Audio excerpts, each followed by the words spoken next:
Са организатори Образцово народно читалище Отец Паисий, Младежки Тухов оркестър и мажоретен състав Димитър Мечев. Прожектори са насочени насам.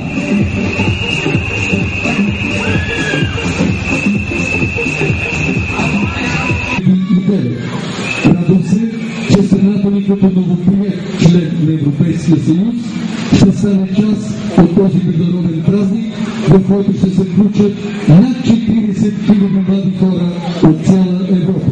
Убеден съм, че това младежко събитие ще представи нови възможности за вас, младите хора от Европа. Да се познаете, да обменяте информация, да изявявате своите таланти и желания за сътрудничество и да създавате нови приятелства. По сърце ви пожелавам много здраве, щастливи мигове и успешно представяне, осъществяването на вашите идеи. Весела Лечева.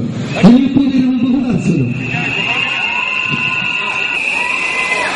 Скъпи млади дами и господа, с огромно вълнение заставам тук пред вас, за да уважа с присъствието си този необикновен абитуренски парад. Парад на красотата, парад на младостта, празник на духа. Ех да можех и аз да се върна на вашите години, но колелото на живота се върти и всеки рано или късно съзрява. Искам най-сърдечно да благодаря на ръководството на спортен клуб «Импулс», в лицето на неговия ръководител Петър Милчев, за организирания съвместно с община Велинград танцов парад.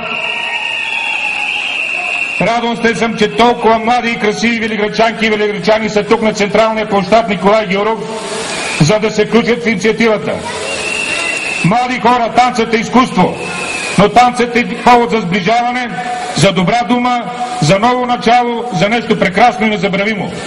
Тази неповторима магия, сигурен съм, ще помогне на всеки от вас да намери нов приятел, да изживее несравними емоции, танцувайки под погледите на своите близки и роднини и влагайки старание да бъдете по-добър от другия. Днешният парад е и подчинен на кауза с този танц да влезе в рекордите на Гинес. Дори това да не се случи, едно е ясно. За Велинград ще се говори по света, за неговите млади хора, за ентусиазма им, очарованието, който носят себе си. Пожелавам ви да бъдете все така усмихнати, дръзки и смели в мечтите си. Бъдете себе си и запазете в сърцата си спомени за тези славни години на зрелостта, когато требвайки си в ученическата скамейка, поемете по нелекия път на живота, освен с трудности и предизвикателства. Но именно те ще ви направят личности. На добър час, скъпи абитуриенти!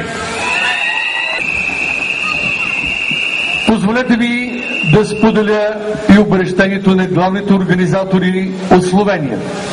Поздравителен адрес от Любляна, Словения, родното място на абитуриентският парад и кадрил за рекордите на Гинес.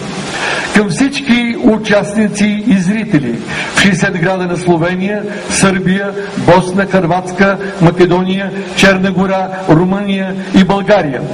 Ние ви желаем много късмет, здраве и правилни стъпки, за да влезем заедно в рекордите на Гинес. Томас Амброш, главен организатор от Словения.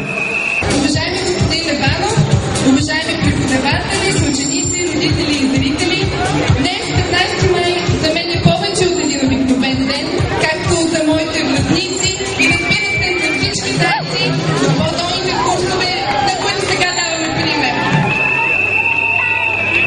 Днес имаме възможността да станем част от един нов свят, този за обикновена млада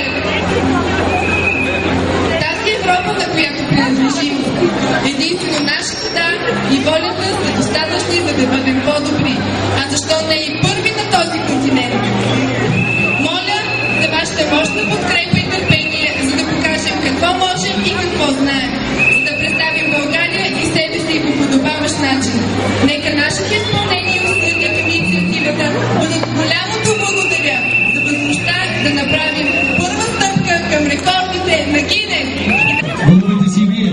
Обещахте ми да бъдете усмихнати. Направете го. Надуйте свирките, за да освободите напрежението.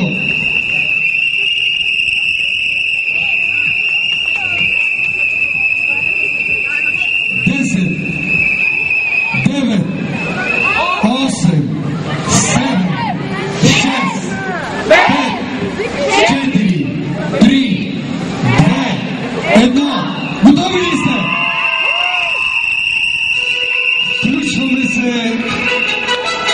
Nordic Academy.